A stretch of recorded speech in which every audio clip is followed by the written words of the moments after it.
Imagine sitting beside a fire 15,000 years ago while a wolf watches from the darkness. You have food, the wolf wants it, neither of you speaks, yet somehow a relationship begins. That relationship would eventually create dogs. But the strangest part is this. Humans did not simply tame wolves, and wolves did not simply become pets. Something much stranger happened. Two species discovered that cooperating could be profitable. But who approached whom? For decades, scientists assumed humans captured wolf pups. Then people raised them. Eventually their descendants became dogs. It sounds reasonable, but nature rarely works that neatly. A wolf is not a dog waiting to happen. Wild wolves are powerful predators. They are cautious around humans. They compete with us for food. They can also kill. So why would our ancestors tolerate one, and why would a wolf repeatedly approach a dangerous human camp? The answer may have started with leftovers. Imagine a prehistoric campsite. Hunters return with meat. Bones are discarded outside the camp. Most wolves stay away. But some are less fearful. These unusually bold wolves approach. They eat what humans leave behind, then they retreat. Nothing has been domesticated yet. Nobody has chosen a puppy. Nobody has built a kennel. There is simply food and opportunity. Over generations, something important can happen. The least fearful animals survive closer to humans. Their offspring inherits some of that temperament. The animals become less frightened. Humans notice. The relationship becomes easier. But here is the strange question. Did humans domesticate wolves? Or did wolves domesticate themselves? This idea is called self-domestication. It suggests that the earliest wolves may have moved toward human camps voluntarily. They were not prisoners, they were opportunists. They discovered a new ecological niche. Human settlements had become a source of food, and the wolves willing to exploit that niche gained an advantage.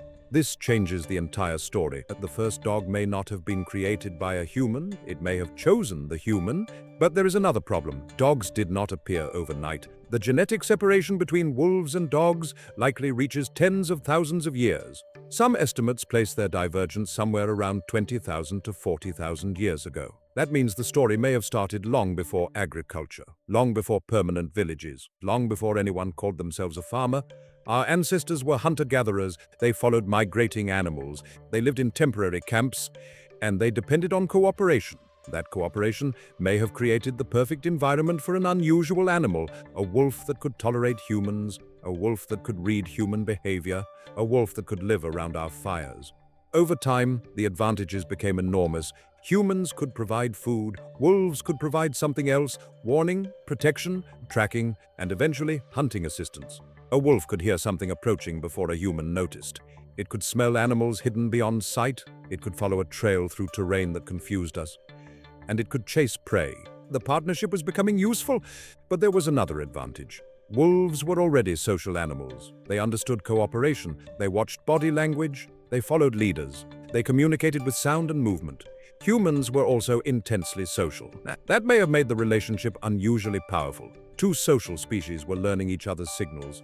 And eventually, something extraordinary happened. Humans began selecting animals deliberately. The relationship stopped being purely accidental. People preferred animals that were calmer, more cooperative, more attentive, better at following commands, and better around children. Those animals reproduced. Their puppies inherited some of those traits. Generation after generation, the population changed.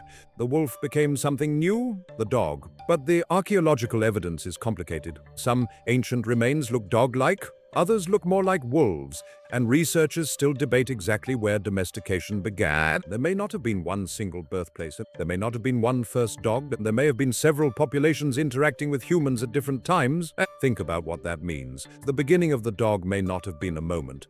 It may have been a process, a long negotiation between species, and eventually the evidence becomes clearer. One remarkable dog was buried in Germany. It is known as the Bonn-Oberkassel dog.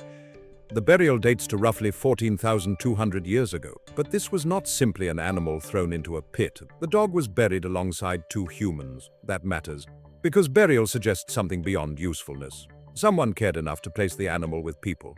And even more fascinating, the dog appears to have been sick. Researchers found evidence consistent with serious disease. The animal survived much longer than expected.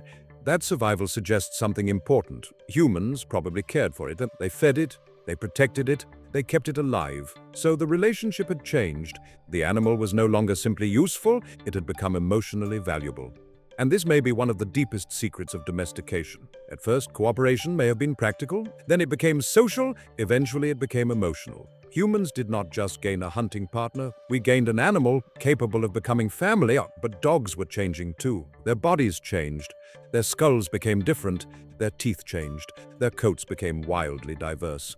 Their behavior became increasingly compatible with humans. Some of these changes resemble patterns seen in other domesticated animals. Smaller bodies, different facial structures, reduced fear, greater tolerance, and increased dependence on humans, yet dogs retained something remarkable.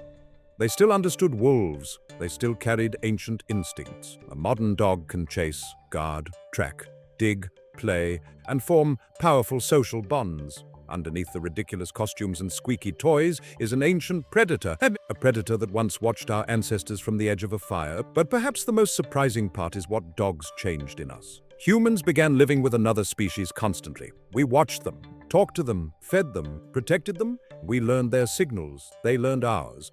And that may have changed human behavior too. A dog can alert a group to danger. A dog can help locate prey. A dog can guard a camp. A dog can provide companionship during exhausting journeys. In a world without electricity, police, medicine, or modern communication, that mattered. The dog became an extension of human senses, our ears, our noses, our warning system, our hunting partner, and eventually our friend. But why would humans share precious food with another predator? Because cooperation can produce something greater than competition? That is the real deal. Humans gave dogs food and protection. Dogs gave humans information, assistance, and companionship. Both species gained something, and neither species needed to understand evolution. They only needed the relationship to work. That is how evolution often looks from the inside. Not like a grand plan, like a series of small advantages. One wolf approaches. It finds food, it survives. Its puppies approach humans too. The calmer ones do better. Humans tolerate them, then trust them, then depend on them. Thousands of generations later, the descendants are sleeping beside our children. And perhaps that is why the story feels so strange.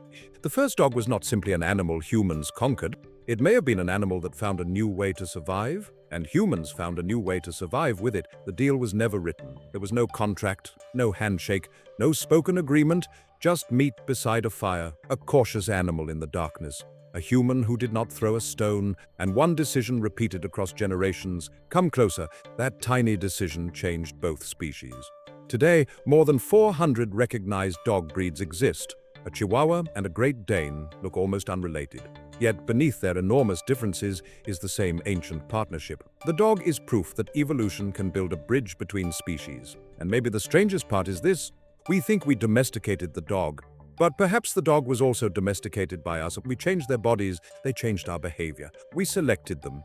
They selected the opportunities around us. We became dependent on each other. So the first dog was not born when a wolf suddenly became friendly.